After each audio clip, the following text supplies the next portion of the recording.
Meghan Harry Chun music. Mansion backs.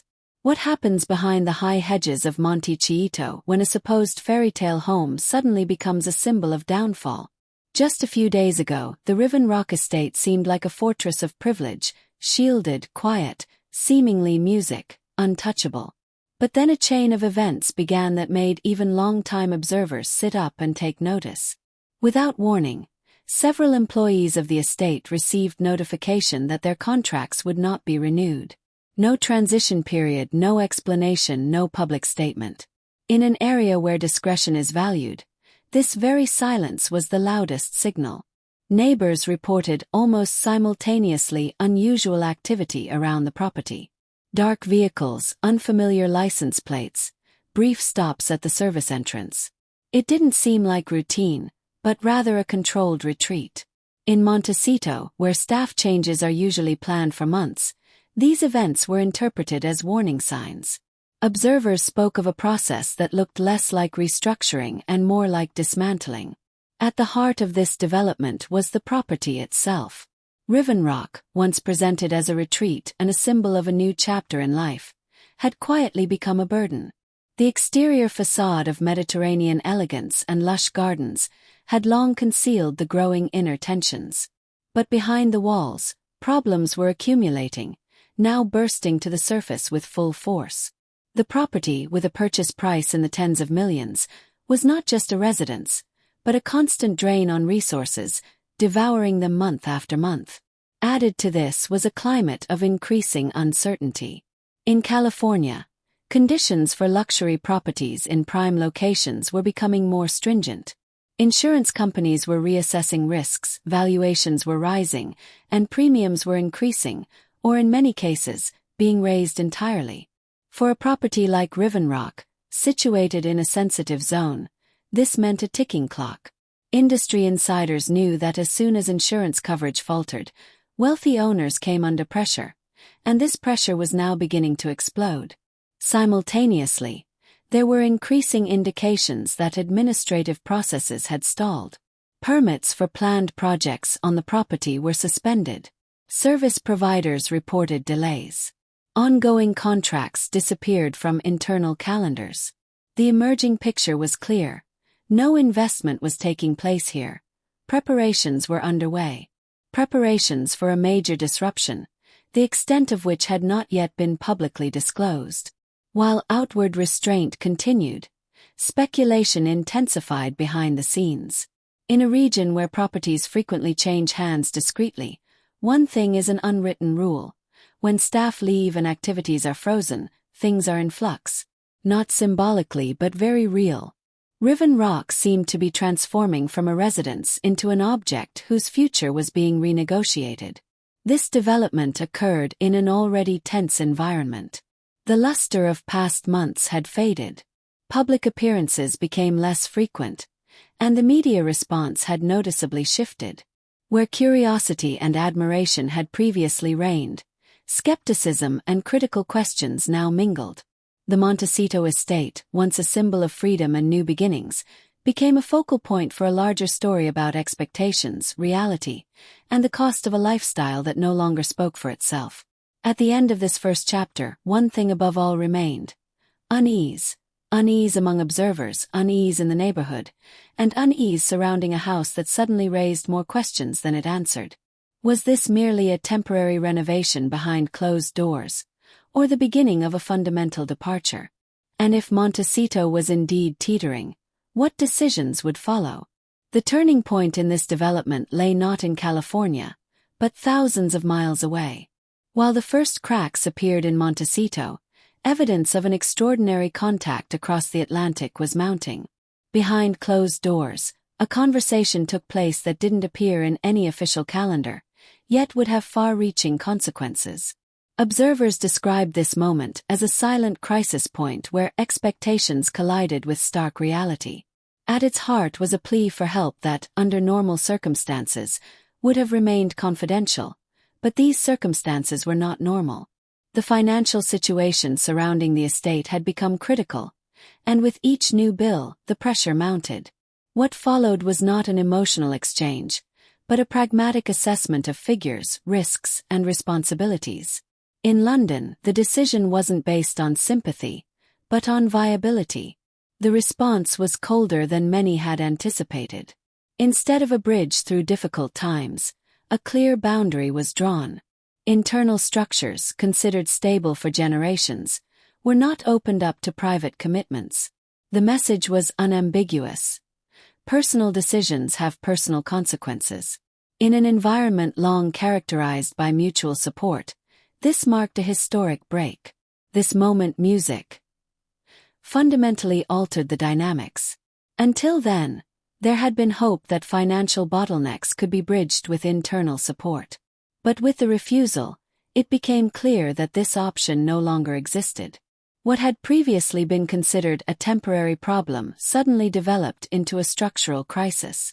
Reality drew closer, inescapably and measurably. Music. Simultaneously, a reassessment of the situation in Montecito began. Without backing from London, the numbers looked merciless. Obligations from mortgages, security costs, ongoing contracts, and legal disputes added up to a burden that left hardly any room for maneuver. Industry experts spoke of a classic scenario in which a prestige project becomes a trap. The longer the delay, the higher the price. The decision from London had another effect as well. It signaled discipline and distance to the outside world. In a system increasingly under public scrutiny, this was a deliberate move. No special treatment, no quiet lifeline, no backroom deals. This stance wasn't loudly proclaimed, but it was palpable and it didn't go unnoticed. In California, advisors, administrators, and business partners registered the change immediately. Conversations became shorter, commitments tighter, and cautious time frames narrowed. Where there had previously been room for maneuver, there was now reticence. The feeling of being part of a stable network gave way to the realization of suddenly standing alone. For a project like Riven Rock, this meant a new reality. At the same time, public pressure mounted. The media began to view the events not in isolation, but as part of a larger narrative. The story shifted from a private challenge to a question of credibility. If even internal support was lacking, what did that say about the viability of the entire structure? This question hung unspoken over every new report. At the end of this phase came a sobering realization. The way back was blocked. What had once been considered familial support was now institutional distance. The phone call from London didn't mark an attempt at rescue, but rather the moment when responsibility was redistributed. The burden now rested entirely where the decisions had been made. But was this clear boundary the beginning of a necessary new start, or the order for an accelerated fall? And what consequences would this rejection have for the next steps in Montecito? The real pressure point lay not in conversations or gestures, but in documents. While public attention was still focused on personnel changes and subtle signals, a formal step would determine the future of Riven Rock. In California, a few lines of paper can be enough to derail a multi-million-dollar project. That's exactly what happened when the property's insurance was reassessed. What initially seemed like a bureaucratic routine turned out to be the trigger for a chain reaction. Luxury properties in prime locations are subject to strict regulations. Insurance coverage isn't just a recommendation, it's a requirement. If it lapses, clauses enshrined in mortgage contracts automatically take effect. Those in the know understand that these mechanisms are ruthless. They leave no room for image, history, or symbolism. As soon as the coverage ends, an unstoppable countdown begins. Riven Rock found itself in precisely this phase. The property, once marketed as a safe haven, suddenly became a risk factor. Wildfire zones, climate change, and rising claims costs had already sensitized the market. Insurers were acting more cautiously, withdrawing coverage or increasing requirements. For owners, this meant higher costs or, in the worst-case scenario, the complete loss of protection. At Riven Rock, this development coincided with an already strained financial situation. What now became apparent was the true weight of the property. Behind the aesthetic facade lay ongoing expenses that added up to a constant outflow. taxes, security, maintenance, staff, energy, water. Each item manageable individually, yet overwhelming in total. Experts refer to such cases as a negative asset, a property that doesn't create value but instead ties up capital continuously. This label was beginning to be applied to Montecito. Added to this was the dynamic of the market. The period of overheated demand was over. Buyers were acting more cautiously, and prices were stabilizing or declining. For a property of this size, this meant longer marketing periods and less flexibility. The more urgent a sale becomes, the weaker the negotiating position. This logic is brutal but familiar, and it was now taking effect. Internally, consultants began to examine various scenarios. Discreet discussions with real estate agents, initial inquiries, and cautious valuations. Nothing was yet publicly listed, but the signs were clear. When a property of this caliber is suddenly offered below its original asking price, the market speaks volumes. It's no longer about profit but about damage control. Riven Rock thus transformed from a dream property into a litmus test. Every decision made in recent years was re-evaluated. Investments in renovations, design, and expansion had little effect on the resale value. What was intended as individualization narrowed the target audience. The market rewards neutrality, not personal touches. This realization now hit with full force. At the same time, public perception intensified. The media picked up on the economic aspects and connected them to the larger narrative of a project that had overextended itself. The focus shifted from emotions to numbers, and numbers are difficult to relativize. They tell their own story, independent of explanations or justifications. At the end of this phase, a sober conclusion was reached. The house was no longer a home but a problem that had to be solved before it spread further. The clock was ticking quietly, but inexorably. Each passing month meant increasing pressure and dwindling options. But was a quick sale the solution, or just the first step into an even deeper crisis? And what consequences would this economic reality have for the next supporters and partners? The next blow struck the already fragile structure at a particularly vulnerable point. As the situation around Riven Rock intensified, a pillar of support that had been taken for granted for years disappeared. Tyler Perry, long more than just a friend behind the scenes, withdrew from the scene. This move was made quietly, without any public explanation, but its impact was all the more significant.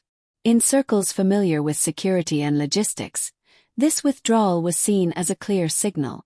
For years, Tyler Perry had played a role that went far beyond symbolic support. In critical phases, he provided resources, infrastructure, and protection. This support had provided stability, especially during a transitional period when much needed to be reorganized.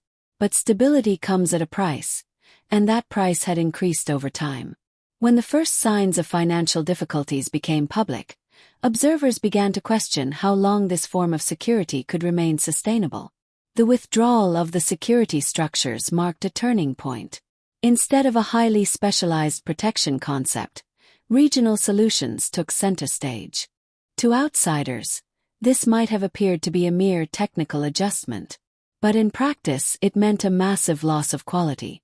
In such cases, security is not just physical protection, but also a symbol of influence, networking, and support. With Tyler Perry's withdrawal, all of this vanished simultaneously. This move acted like a domino effect. Service providers, consultants, and partners immediately registered the change.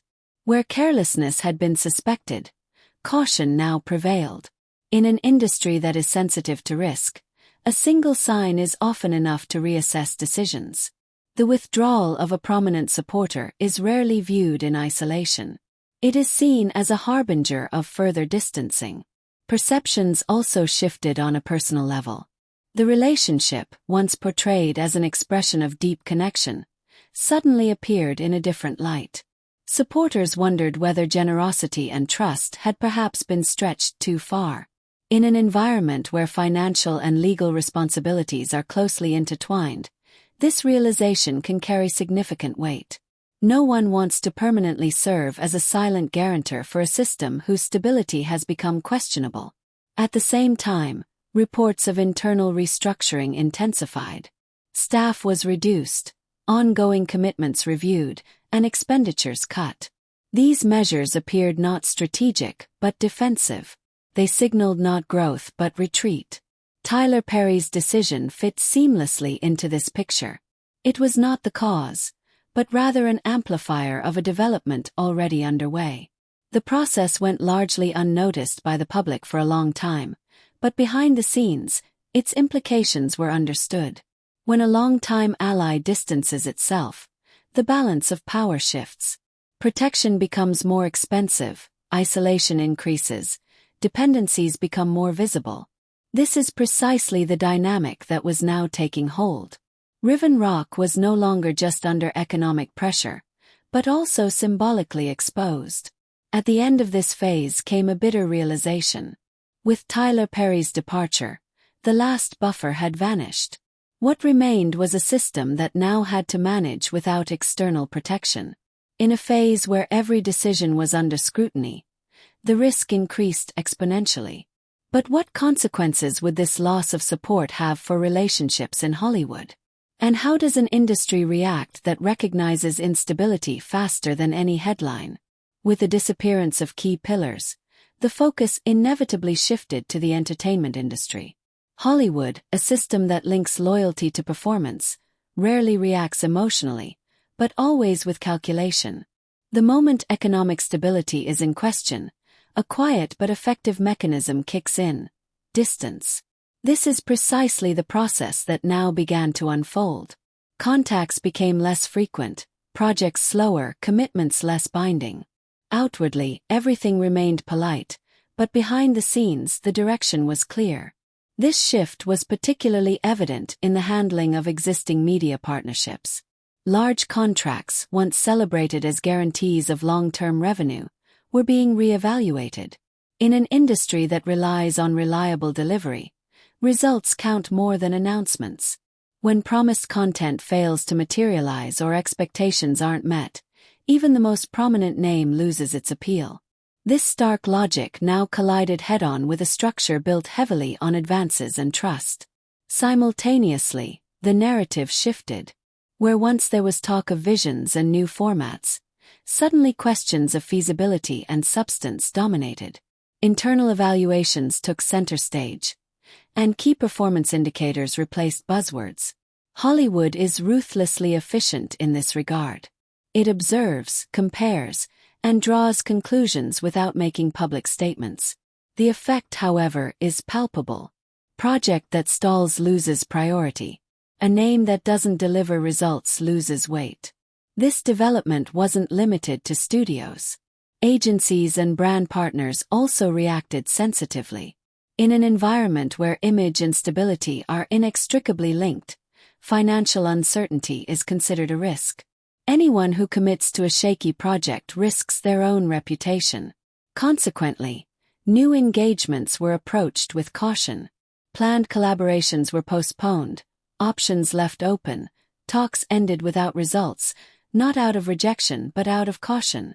The effect of this reticence was a creeping isolation. Public appearances decreased. Invitations became less frequent, and presence in exclusive circles diminished. Hollywood carries out such processes silently. There are no rejections, only a lack of feedback.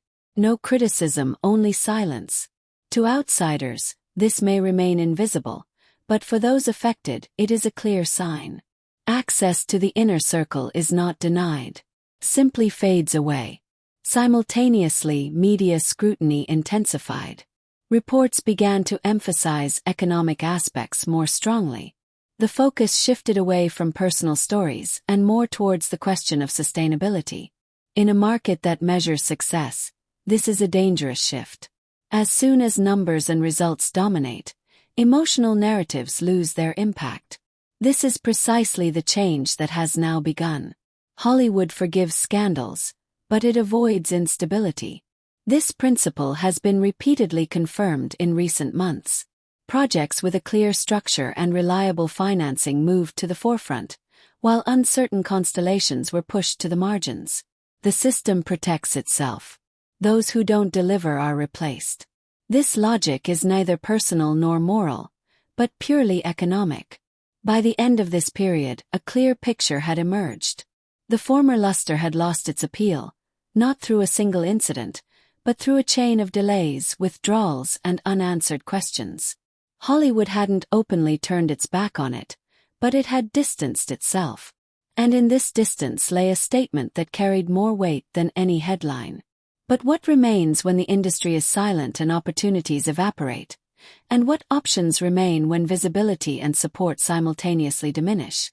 At the end of this development, there was not a single event, but a state of affairs. After months of creeping erosion, all the factors coalesced into a new reality that could no longer be ignored. The loss of the property in Montecito was not merely a logistical issue, but a symbol. With the loss of Riven Rock, the last fixed point of reference disappeared. What remained was aimless movement, a life in transition, marked by uncertainty and tactical decisions. For Prince Harry and Meghan Markle, this phase meant a radical reorganization. Without a permanently secured residence, not only did their daily lives change, but so did their security concept. Short-term stays, temporary solutions, and discreet arrangements replaced long-term planning. In a world where control and isolation are crucial, mobility is not an advantage, but a risk. Every change of location increases visibility, every new address, vulnerability. At the same time, institutional pressure intensified. Financial obligations remained, while sources of income became more uncertain. Media partnerships were under scrutiny, legal issues remained unresolved, and the public discourse had shifted significantly. What had once been staged as a bold new beginning now appeared as a chain of decisions with accumulating consequences. Their room for maneuver shrank noticeably. In this environment, their relationship to the past also came into sharper focus. The distance from the royal institution, once celebrated as liberation, revealed its downside. Without formal backing, structural safeguards, or symbolic protection, decisions now had to be made alone. Prince William, long since settled into a role demanding discipline and responsibility, embodied the antithesis. While stability and continuity reigned there, improvisation prevailed here. Public perception mirrored this shift. Sympathy gave way to skeptical admiration, transforming into sober analysis. The media no longer viewed the development as a personal drama, but as a case study of ambition, market mechanisms, and institutional boundaries. The tone became cooler, the questions more precise. The focus shifted from motives to consequences. The outlook remained vague. Options existed, but no easy solution. Return, a fresh start, or a complete repositioning. Every possibility carried risks. Uncertainty itself became the defining factor. In an environment that expects quick results, persistent ambiguity can become the greatest burden. Thus, this phase ended not with a bang, but with silence. No grand announcements, no dramatic exit. Instead, a gradual reduction, a retreat from visibility, a transition into a kind of limbo. The former dream of independence had transformed into a trial by fire, the outcome of which remained uncertain. The crucial question was no longer what had been lost, but what was still possible. Could a stable new beginning emerge from this phase, or did it mark the start of a permanent decline? And how long could a life in transition be sustained before decisions became unavoidable? The events surrounding Montecito paint a picture of a slow but consistent upheaval. What began as an exclusive retreat developed into a financial and symbolic burden. Staff reductions, administrative standstills, and the loss of key supporters were not isolated incidents, but symptoms of a system under pressure. Riven Rock went from a promise to a liability. The decisive turning point came with the clear demarcation from London. The refusal of internal support made it clear that personal decisions would no longer be cushioned by institutions. This stance completely postponed and accelerated processes that had previously been delayed. Simultaneously, economic pressure intensified due to market conditions, insurance issues, and ongoing obligations. Tyler Perry's withdrawal marked the loss of the last external shield. With it disappeared not only financial relief but also symbolic support. Hollywood reacted predictably with restraint. Projects stalled. Partnerships were reassessed. And the former special status lost its impact. In an industry that prioritizes stability above all else, uncertainty is a deal-breaker. The result is a period of disorientation. Without a fixed address, without a clear perspective, and with dwindling support, the fragility of the entire structure becomes apparent. The story is less a personal drama than a lesson in expectation versus reality. It demonstrates how quickly narratives shift when numbers and structures take center stage. Whether this development paves the way for a new beginning or marks the transition to permanent irrelevance remains to be seen. Only one thing is certain: the Montecito chapter has left behind more than just empty spaces. Has raised questions that extend far beyond individual properties.